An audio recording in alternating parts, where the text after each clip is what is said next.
¿Qué tal amigos? Soy el capitán Daniel Rocha, bienvenidos a bordo.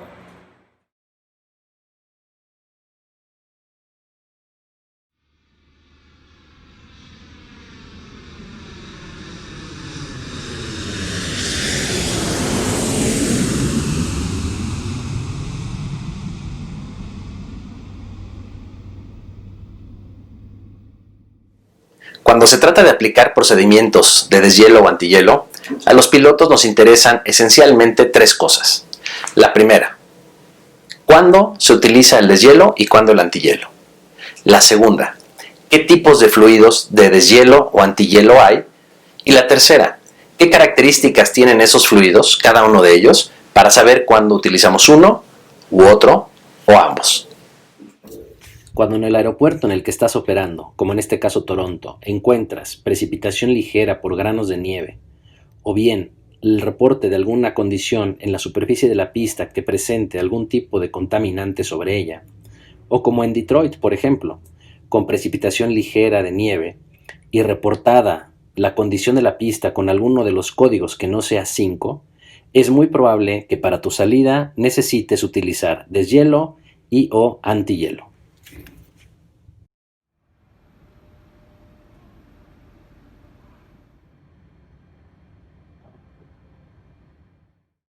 Hay 4 tipos de fluido de deshielo y antihielo: el tipo 1, tipo 2, tipo 3 y tipo 4. El tipo 1 se utiliza para deshielo, es de color anaranjado, tiene un mínimo del 80% de concentración, se aplica caliente a un mínimo de 60 grados centígrados, aunque normalmente se aplica alrededor de los 80 grados centígrados. Cuando se utiliza como antihielo, tiene un holdover time reducido. El tipo 2 se utiliza principalmente como antihielo. Tiene un color amarillo claro, la concentración que utiliza es de un 50% como mínimo y se llama de generación vieja, es decir, que tiene ya muchos años en el mercado. El fluido tipo 3 se utiliza principalmente como antihielo. Su color no ha sido definido por la industria. Su concentración debe ser de al menos 50%. Por sus características físicas, es más recomendable su uso para aviones de baja velocidad de rotación, es decir, con velocidades de rotación de 100 nudos o menos. El fluido tipo 4 es utilizado principalmente como antihielo. Tiene un color verde y, al igual que los demás tipos de fluido para antihielo, lleva una concentración mínima del 50%. Este fluido se conoce como de generación nueva y ha venido a sustituir paulatinamente al tipo 2, que, como ya mencionamos, es una generación vieja. El fluido tipo 1 es de la clase de fluidos newtonianos, es decir, que no ha sido engrosado o bien que es menos viscoso. Debido a que es menos viscoso, dura menos tiempo adherido a la superficie del avión. Es por eso que se utiliza principalmente como deshielo, porque cuando se utiliza como antihielo, el tiempo efectivo es muy corto. Debido a que el fluido tipo 1 se aplica a una alta presión y a una temperatura de más de 60 grados centígrados, es más efectivo para remover los contaminantes que existen sobre las superficies del avión, tales como nieve o hielo. A diferencia del fluido tipo 1, los fluidos tipo 2, 3 y 4 son de la clase no newtonianos, es decir, que están engrosados o que son más viscosos. Es por esa razón que este tipo de fluidos son más adecuados para utilizarse como antihielo, ya que, debido a su viscosidad, permanecen más tiempo adheridos a las superficies del avión. Los fluidos para antihielo no se escurren, sino que en realidad se separan las moléculas por medio de una fuerza cortante.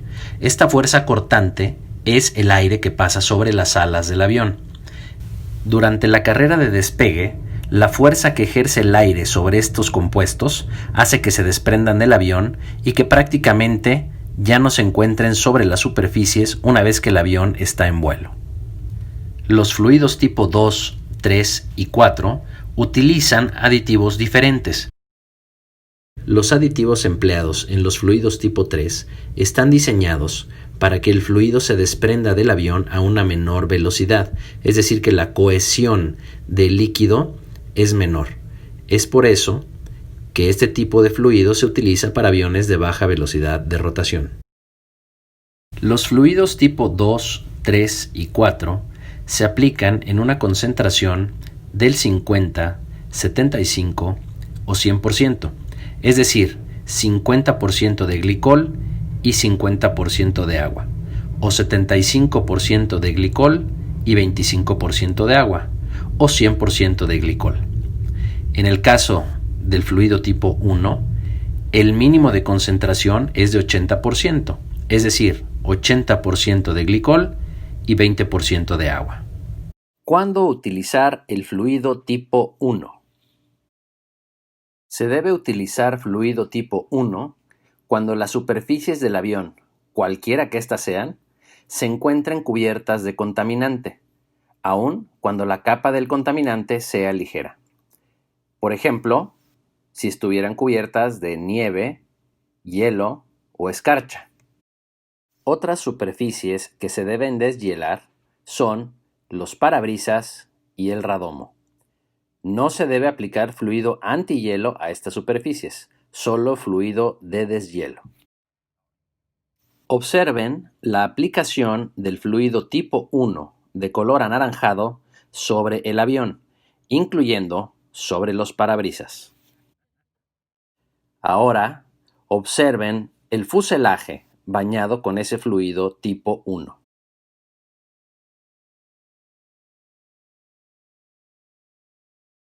¿Cuándo utilizar el fluido tipo 4? Se debe utilizar fluido tipo 4 cuando haya o se prevea que habrá precipitación contaminante, ya sea durante el rodaje largo hacia la cabecera de la pista, cuando se prevea despegar más allá del holdover time del fluido tipo 1, o cuando se prevea un incremento en la intensidad de la precipitación durante el rodaje hasta la cabecera de la pista. Ejemplo de contaminantes pueden ser nieve, granos de nieve, granizo, llovizna helada, lluvia helada, niebla helada o cristales de hielo, entre otros. Las superficies que se deben proteger con antihielo son la superficie superior de las alas y bordes de ataque, la superficie superior del estabilizador horizontal, incluyendo los bordes de ataque y las superficies superiores de los elevadores, el estabilizador vertical y el timón de profundidad, y las superficies superiores del fuselaje, incluyendo las antenas VHF, dependiendo de la cantidad y tipo de precipitación.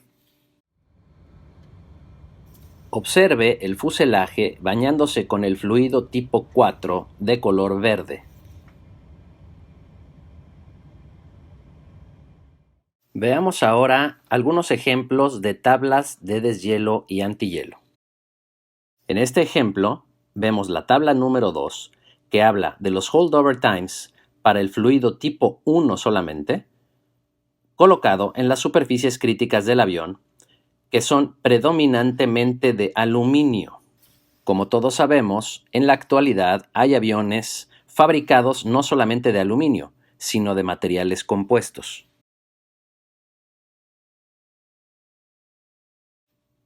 En esta tabla tenemos 9 columnas y 5 renglones. La columna de la extrema izquierda indica los rangos de temperatura en los que se puede utilizar esta tabla. El primer renglón indica el tipo de precipitación y la intensidad de la precipitación. Utilizando la columna de la izquierda y el primer renglón, podemos encontrar el rango adecuado del holdover time para el fluido tipo 1, colocado sobre superficies de aluminio. Los tiempos de los holdover time en las tablas se expresan en horas y minutos. En este ejemplo, el holdover time va de 6 a 11 minutos. Esta es la tabla número 3. Tiene la misma estructura que la tabla número 2. También es para fluido tipo 1. Sin embargo, Esta es para aviones fabricados predominantemente con materiales compuestos.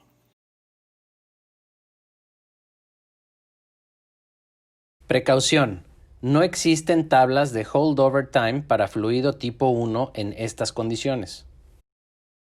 Veamos ahora la tabla número 19, que habla de los holdover times para fluidos genéricos tipo 4. Hay diferentes marcas de fluido tipo 4 y es de suma importancia utilizar la tabla de la marca y modelo del fluido que se ha colocado sobre nuestro avión.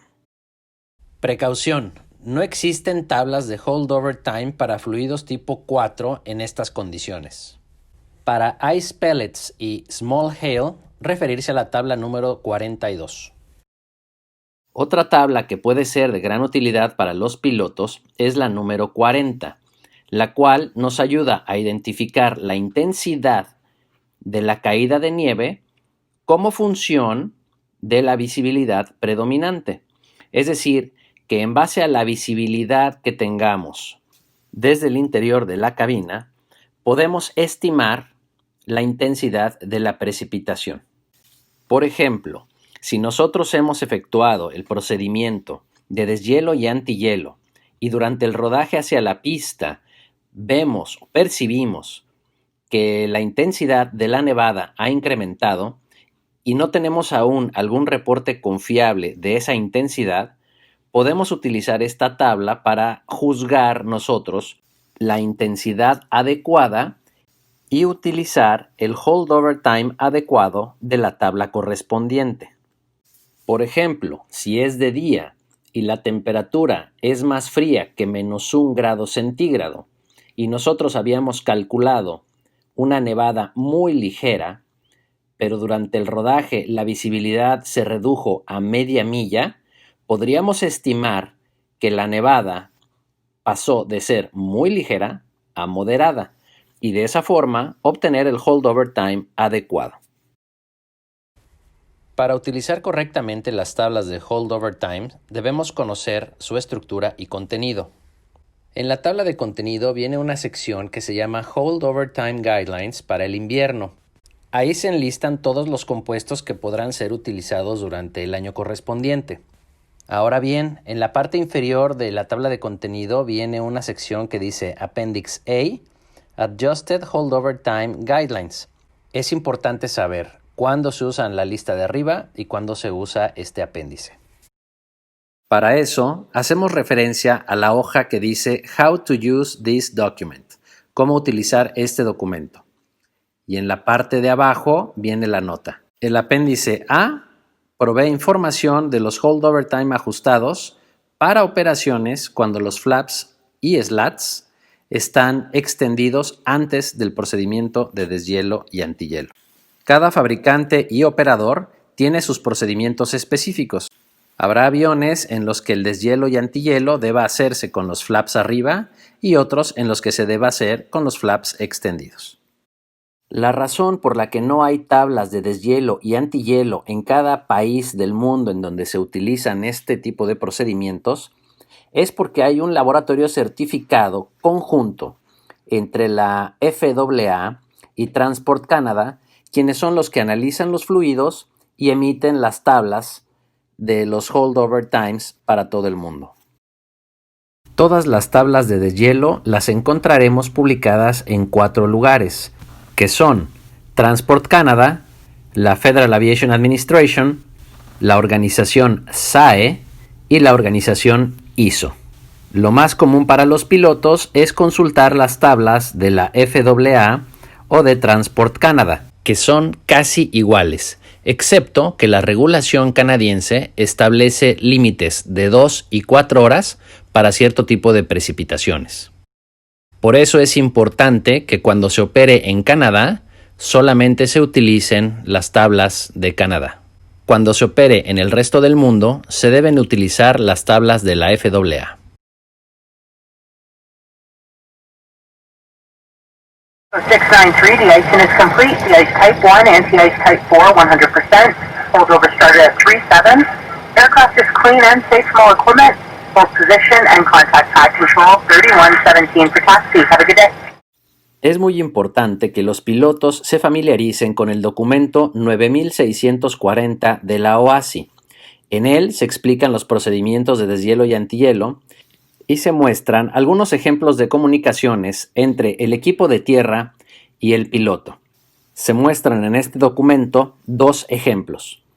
Pongan pausa a este video para analizar detalladamente cada uno de esos dos ejemplos. Es muy importante saber el tipo de fluido, el nombre completo del fluido que se colocó, el porcentaje de concentración y la hora en la que se comenzó la aplicación del fluido. Con esta información podremos utilizar la tabla correcta para indicarnos el holdover time. Este es un ejemplo de una bitácora de mantenimiento. Es importante que el piloto registre en la columna del lado izquierdo de reportes y observaciones que se requiere la aplicación de deshielo y antihielo a la aeronave. También es importante que en la columna del lado derecho, que se llama acción correctiva, se registre que se aplicó fluido de deshielo tipo 1 y de antihielo tipo 4 en caso de ser necesario, el nombre del fluido, la concentración en porcentaje, la hora y fecha de aplicación. También fíjense que en la columna del lado derecho hay que llenar los recuadros con unas líneas horizontales. Recuerden que hay aeropuertos en los que el procedimiento de deshielo y antihielo se efectúa directamente en la plataforma de embarque, pero hay otros en que dicho procedimiento se efectúa en plataformas remotas, normalmente conocidas como de-icing pad. Cada año se actualizan las tablas de deshielo y antihielo tanto de la FAA como de Transport Canada. Asegúrense de consultar las tablas correctas. Pueden encontrarlas en internet sin ningún problema. Basta que se metan a cualquier buscador de internet y escriban FAA Holdover Time Guidelines y el año del que están buscando. Para los pilotos que trabajan en empresas al amparo de un certificado de explotador de servicios aéreos o AOC, es importante que verifiquen en el contenido del AOC el nombre del aeropuerto en donde pueden efectuar los servicios de deshielo o antihielo. Asimismo, el lugar, que se refiere a la ciudad en donde está el aeropuerto, el tipo de aeronave que está autorizada para que le sean efectuados esos servicios y el sistema de deshielo y o antihielo, hablando de los tipos de fluidos o los mecanismos de deshielo autorizados. Ahora ya lo sabes. Con más información puedes tomar mejores decisiones.